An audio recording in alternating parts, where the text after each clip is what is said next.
Was wäre, wenn ich dir sage, dass das Geheimnis für eine unglaubliche Rekordernte nicht in teurem Dünger aus dem Baumarkt liegt? Es steckt in jahrhundertealten Tricks und der legendären schwarzen Erde der Indios.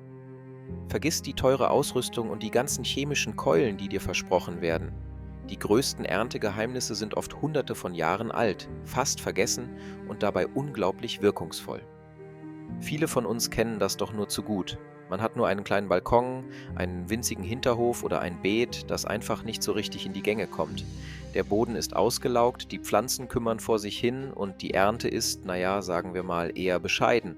Man kauft teure Spezialerde, probiert jeden Flüssigdünger aus und trotzdem wollen die Tomaten einfach nicht schmecken und die Zucchini bleiben mickrig. Das ist nicht nur frustrierend, sondern geht auch ganz schön ins Geld und raubt die Freude am Gärtnern. Aber stell dir mal vor, du könntest deinen Boden in eine wahre Nährstoffoase verwandeln. Eine Oase, die Wasser speichert wie ein Schwamm und deine Pflanzen förmlich explodieren lässt. Stell dir vor, du könntest Methoden anwenden, die seit Generationen für volle Vorratskammern sorgen und das alles mit einfachen Mitteln, die dich so gut wie nichts kosten. Das ist keine Utopie, sondern erreichbar für jeden. In diesem Video zeige ich dir genau das, Schritt für Schritt. Wir lüften heute zwei der bestgehüteten Geheimnisse für Selbstversorger, die auch auf kleinstem Raum funktionieren. Erstens, wie du die legendäre Terra Preta, das schwarze Gold des Amazonas, mit einfachen Zutaten selbst herstellen kannst. Und zweitens, welche cleveren Anbautricks aus der traditionellen Landwirtschaft, wie sie auch von vielen Amischen genutzt werden, selbst auf kleinstem Raum eine Ernte ermöglichen, die eine ganze Familie ernährt.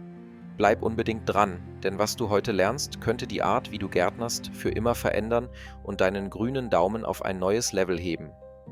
Bevor wir uns die Hände schmutzig machen und ins Detail gehen, lass uns kurz verstehen, warum diese Methoden so unglaublich mächtig sind.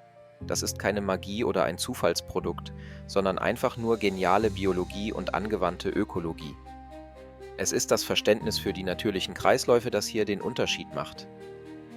Das erste große Geheimnis ist Terra Preta, die sogenannte schwarze Erde. Entdeckt wurde sie im Amazonasbecken, wo Forscher mitten im eigentlich unfruchtbaren Regenwaldboden auf Metertiefe extrem fruchtbare schwarze Erde stießen. Das war ein echtes Rätsel. Wie konnte dieser Boden in einer Region, die für ihre nährstoffarmen Böden bekannt ist, so unglaublich fruchtbar sein? Die Lösung fand man bei den indigenen Völkern, die vor Jahrhunderten ihre organischen Abfälle, Knochen und vor allem Holzkohle kompostierten und gezielt in den Boden einarbeiteten. Sie haben damit ein lebendiges System geschaffen, das sich selbst erhält. Der Schlüssel hierbei ist die Pflanzenkohle, die sogenannte Biochar. Stell sie dir aber nicht wie normale Grillkohle vor, die einfach nur verbrennt. Richtig aktivierte Pflanzenkohle ist wie ein Schwamm mit einer unfassbar riesigen Oberfläche. Ein einziges Gramm kann die Fläche eines halben Fußballfeldes haben, so porös ist sie. In diesen unzähligen Poren können Wasser und Nährstoffe gespeichert und vor dem Auswaschen geschützt werden. Das bedeutet, deine Pflanzen haben immer Zugriff auf Feuchtigkeit und Nahrung, selbst in Trockenperioden. Gleichzeitig ist diese einzigartige Struktur ein perfektes Zuhause für Milliarden nützlicher Mikroorganismen. Diese kleinen Helfer machen den Boden erst so richtig lebendig, zersetzen organische Materie und stellen Nährstoffe für die Pflanzen bereit. Das Ergebnis ist ein Boden, der super Wasser hält, top belüftet ist und Nährstoffe wie ein Magnet an die Pflanzenwurzeln abgibt. Er wird zu einem selbstversorgenden Ökosystem, das deine Pflanzen optimal ernährt. Das zweite Geheimnis sind die Methoden der traditionellen Landwirtschaft, die über Generationen hinweg perfektioniert wurden. Gemeinschaften wie die Amische haben ihre landwirtschaftlichen Techniken über Generationen perfektioniert, um nachhaltig gute Erträge zu sichern. Während heute viele moderne Amish-Betriebe auch konventionell mit Dünger und Pestiziden arbeiten, liegt ihr Ursprung in einem System, das in Kreisläufen denkt. Es ist eine Philosophie, die den Boden als kostbarstes Gut behandelt.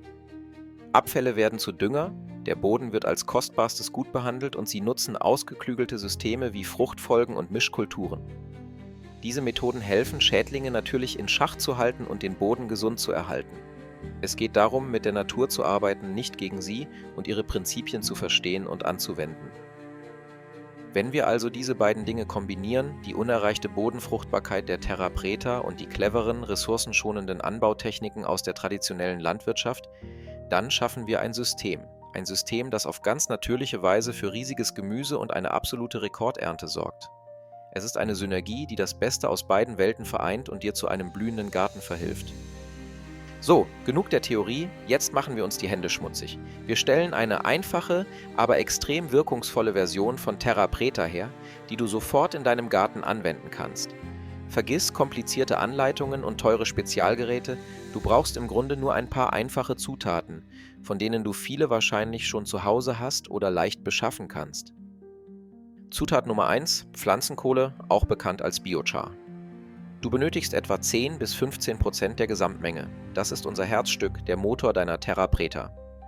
Du kannst hochwertige, zertifizierte Pflanzenkohle im Fachhandel kaufen. Achte darauf, dass sie schadstofffrei ist und aus nachhaltiger Produktion stammt. Die Kohle muss jetzt erst aufgeladen oder aktiviert werden, damit sie ihre volle Wirkung entfalten kann. Gib sie dazu in einen Eimer, misch sie mit etwas reifem Kompost oder einer Handvoll Gartenerde und feuchte alles gut an. Zutat Nummer 2: eine aktivierende Flüssigkeit. Zum Anfeuchten eignet sich verdünnte Brennnesseljauche, Komposttee oder auch mit Wasser verdünnter Urin, der reich an Stickstoff ist. Damit wird die Kohle quasi mit Nährstoffen und Mikroorganismen geimpft und zum Leben erweckt. Lass diese Mischung ungefähr 2 Wochen an einem warmen Ort ruhen. Sie sollte feucht sein, aber nicht triefend nass, damit die Mikroorganismen optimal arbeiten können. Zutat Nummer 3: guter, reifer Kompost. Das ist die Hauptnahrungsquelle für deine Pflanzen und macht etwa 60% der Gesamtmenge aus. Reifer Kompost sollte dunkel sein, eine krümelige Struktur haben und wunderbar nach frischer Walderde riechen. Er liefert die organische Substanz und die ersten Nährstoffe für deine Pflanzen. Zutat Nummer 4: Gesteinsmehl. Du benötigst etwa 5 bis 10 Kilogramm pro Kubikmeter fertiger Terra Preta. Urgesteinsmehl ist wie ein Multivitaminpräparat für deinen Boden.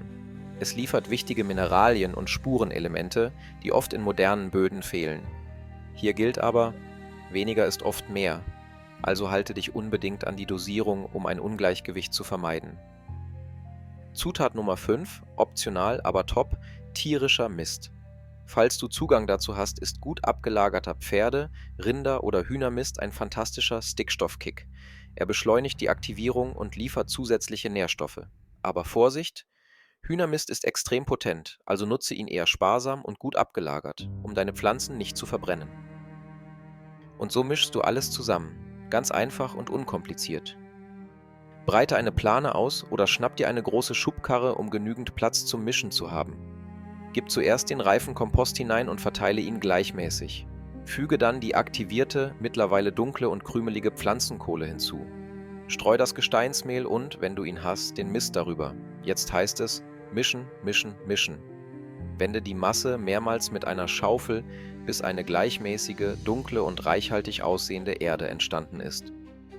Fertig ist dein schwarzes Gold. Diese Erde kannst du nun direkt in deine Hochbeete füllen, in Pflanzlöcher für Tomaten oder Kürbisse geben oder eine 5 cm dicke Schicht auf deine Beete auftragen und leicht einarbeiten.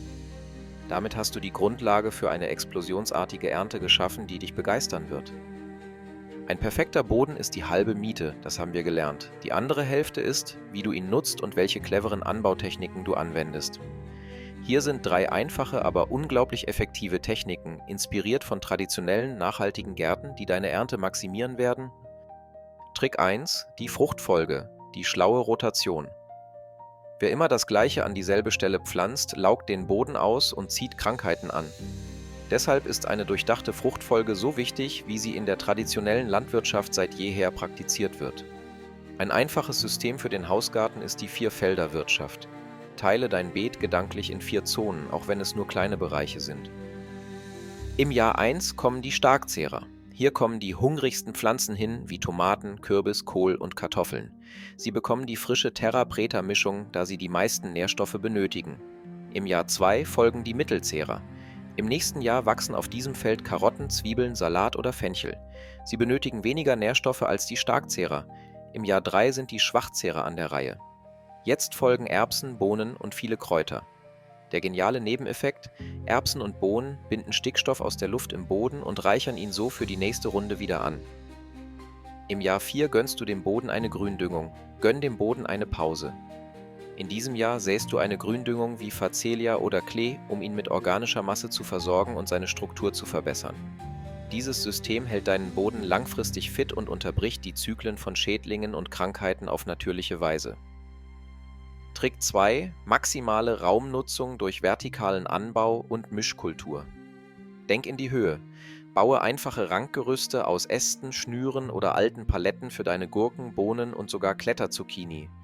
Das spart nicht nur wertvollen Platz im Beet, sondern sorgt auch für eine bessere Belüftung der Pflanzen, was Pilzkrankheiten vorbeugt.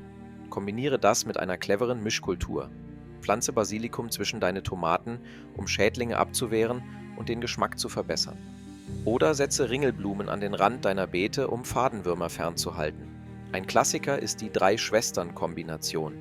Mais dient als Rankhilfe für Stangenbohnen, während der Kürbis am Boden alles beschattet, Feuchtigkeit speichert und Unkraut unterdrückt. Diese Kombinationen sind nicht nur praktisch, sondern auch wunderschön anzusehen. Trick 3: natürliche Düngung und den Boden bedecken. Bedecke den Boden zwischen deinen Pflanzen immer mit einer Schicht Mulch, zum Beispiel aus Rasenschnitt, Stroh oder Laub. Diese Mulchschicht wirkt wahre Wunder in deinem Garten. Sie unterdrückt Unkraut, schützt den Boden vor dem Austrocknen, sodass du viel weniger gießen musst, und gibt beim Verrotten langsam Nährstoffe ab. Du fütterst quasi deinen Boden, damit der Boden deine Pflanzen füttern kann. Es ist ein perfekter Kreislauf, der dich keinen Cent kostet und die Bodengesundheit nachhaltig fördert. So, und jetzt zeige ich euch, was passiert, wenn man diese beiden Elemente, die Terra Preta und die schlauen Anbaumethoden, kombiniert. Kommt mal mit in meinen kleinen Garten, der beweist, dass diese alten Tricks wirklich funktionieren. Schaut euch diese Tomatenstaude an. Sie wurde in genau dem Mix gepflanzt, den wir eben hergestellt haben. Die Stämme sind dick wie ein Daumen, die Blätter tiefgrün und kerngesund. Und seht euch diese Fruchtansätze an. Überall hängen schwere, pralle Tomaten, die nur darauf warten, geerntet zu werden. Das ist kein Zufall, sondern das Ergebnis eines gesunden Bodens. Oder hier, das Kürbisbeet. Dank der Mulchschicht ist der Boden darunter immer noch feucht, obwohl es seit Tagen nicht geregnet hat. Die Pflanze wächst förmlich über Nacht und hat schon mehrere große Früchte angesetzt, die sich prächtig entwickeln. Der Mulch schützt den Boden und hält die Feuchtigkeit, was für Kürbisse essentiell ist.